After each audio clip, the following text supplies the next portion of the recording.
Hello hi friend, कशा आहात तुम्ही? आय होप सगळे ठीकच असताना तर माझ्या कुकिंग चॅनलमध्ये मी तुमचं मनापासून स्वागत करते. आणि हो फ्रेंड्स, रिक्वेस्ट आहे की ही जी रेसिपी आहे ना, स्किप न करता असाच व्हिडिओ कंटिन्यू पाहत राहा.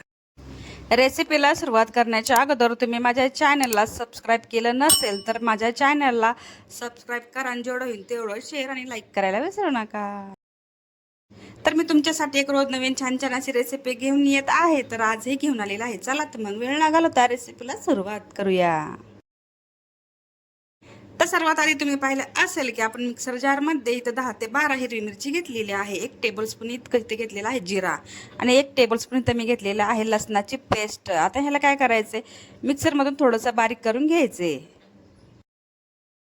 तर तुम्हाला तर माहितीच आहे की मार्केटमध्ये म्हणजेच बाजारमध्ये ना आता काय झालंय की कोथिंबीर इतकी स्वस्त झाली, इतकी हिरवीगार दिसते ना, तर असं वाटलं काहीतरी ह्याच्यापासून बनवूया. आधी पण आपण हा व्हिडिओ बनवलेला आहे, पण आता ही रेसिपी जी आहे ना ती वेगळ्या पद्धतीची आहे. तुम्हाला मी ह्या व्हिडिओमध्ये सांगणार आहे की आपली जी वडी आहे ती खुसखुशीत कशी बनवायची. त्यासाठी तुम्हाला व्हिडिओ जी आहे ना तर पूर्ण पाहायचं आहे, अजिबात व्हिडिओ स्किप न करता. आमच्याकडे ना गुरुवारचा बाजार असतो आणि हो, आता ह्या वेळेस ना ह्या गुरुवारी खरंच ना इतकी कोथिंबीर स्वस्त होती. मी जात नाही बरं का बाजारामध्ये, माझ्या मिस्टरांनी ही कोथिंबीर आणलेली आहे. तर तुम्हाला माहितीच आहे की आता कोथिंबीर इतकी स्वस्त झाली ना, तर असं वाटतं म्हणजे ह्या कोथिंबीरपासून काही ना काही बनवावं. पण आधी आपल्या डोक्यात काय येतं ते तुम्हाला माहितीच आहे. तर आता त्याच्यासाठी मी काय केलं माहिती आहे का, मस्त ताजी लसलसीत अशी कोथिंबीर होती ना, त्याला मी आधी काय केले, निवडून घेतली आहे. तर त्याच्यामध्ये काय घाण आहे ती सगळं काय काढून घेतली. आता ह्याला काय करायचे, एकदम बारीक चिरून घ्यायची आहे.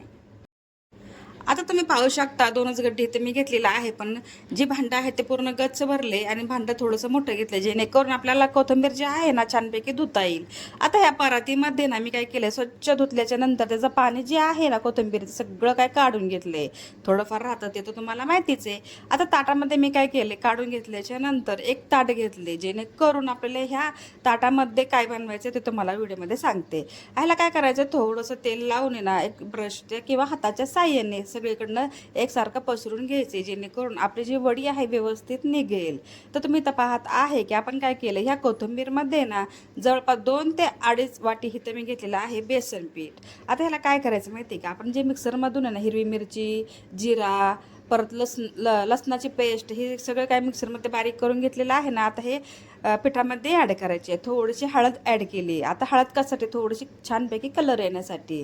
आता चवीपुरतं मीठ मी ॲड केले, तुम्ही पाहू शकता. जर तुम्हाला तांदळाचं पीठ जर टाकायचं असेल तर तुम्ही तेही टाकू शकता किंवा बाजरीचं पीठ थोडंफार टाकू शकता. फक्त इथं मी बेसन पिठाचा वापर केलेला आहे. तर आता तुम्ही पाहत आहे की आपण काय करायचं, पाणी लगेचच टाकायचं नाही. ऑलरेडी कोथिंबीरीला पाणी भरपूर सुटतं, त्यासाठी काय होतं माहिती आहे का, लगेचच ते ओलसर होतं, पीठ जास्त प्रमाणात टाकावं लागतं.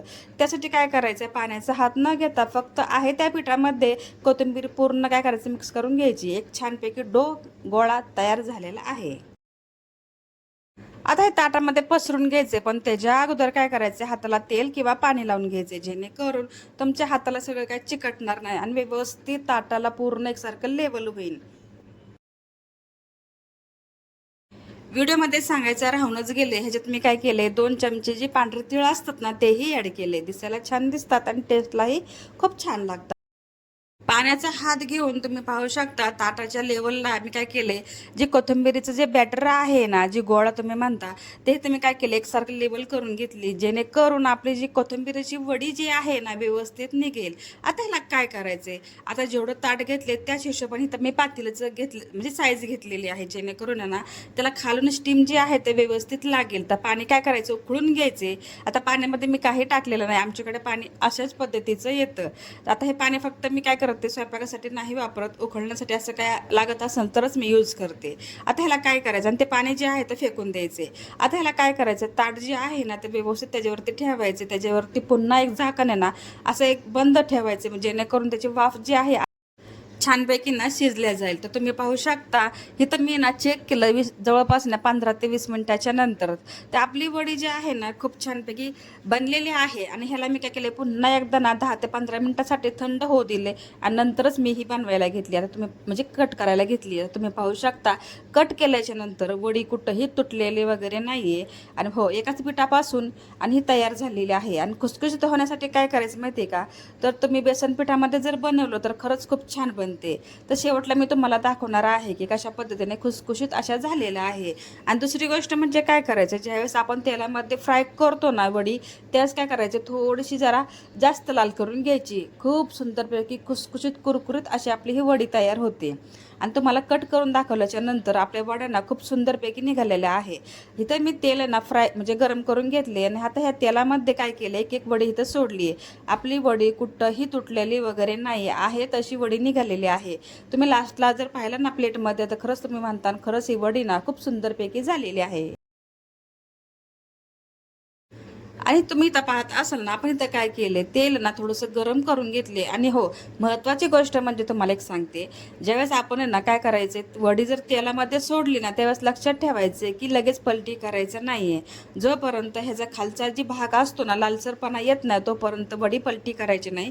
ज्यावेळेस आपण पलटी करायला जातो ना, त्यावेळेस ती वडी जी आहे ना तुटण्याची शक्यता असते. आता हे पिठाचं तुम्हाला तर माहिती, पिठापासून बनलेले आहेत, म्हणजे थोडंसं पीठ तर आहे ते तर तुम्हाला माहितीच आहे. पण ज्यावेळेस आपण पलटी करायला घेऊ ना, त्यावेळेस ते तुटते. तर हे थोडंसं लक्षात घ्यायचे. आणि कुरकुरापणा येईपर्यंत ह्याला ना अजिबात वडी तेलातून बाहेर काढायची नाही आहे. आता तुम्ही पाहत आहेत की आपण ह्याला काय करते, छानपैकी ना आलटी पलटी करून ही जी वडी आहे ना खूप सुंदरपैकी तेलामध्ये फ्राय करून घेतोय. महत्त्वाची गोष्ट म्हणजे काय करायची, तर ते तेल जे आहे ना, तर मिडियम गॅसवरती ठेवायचं आहे, हाय फ्लेमवरती ठेवायचं नाही. की काय होतं, वरून फक्त खुसखुशीत तुम्हाला दिसेल आणि लगेचच होईल, पण आतून जे आहे ना तर भाग त्याचा कच्चा राहतो. हे थोडंसं लक्षात घ्यायचे. त्याच्यासाठीच काय करायचं, गॅस फुल तेल गरम करून घेतल्याच्या नंतर मिडियम गॅस ठेवायचा आणि त्याच्यावरती वडी जी आहे ना खूप सुंदरपैकी दामाने एकदम ही जी वडी आहे ना फ्राय करून घ्यायची, की जेणेकरून तुमची वडी जी आहे ना आतून ही थोडीशी सॉफ्ट राहील एकदम नॉर्मली, पण वरून जी आहे ना एकदम खुसखुशीत कुरकुरीत अशा पद्धतीने ही वडी होईल. आता हे तेलामध्ये ना आपण वडी साईडला काढून घेतोय. पण ही जी वडी आहे ना, तर सकाळी बनवली तर संध्याकाळपर्यंत तुमची वडी जी आहे ना अशीच कुरकुरीत वगैरे राहणार आहे. तर तुम्ही पाहत आहे की आपण किती छानपैकी ह्याला कलर आलेला आहे. आता ह्याला काय करूया, साईडला काढून घेऊया आणि दुसऱ्या वड्या आहेत ते पण ह्याच्यामध्ये ॲड करूया.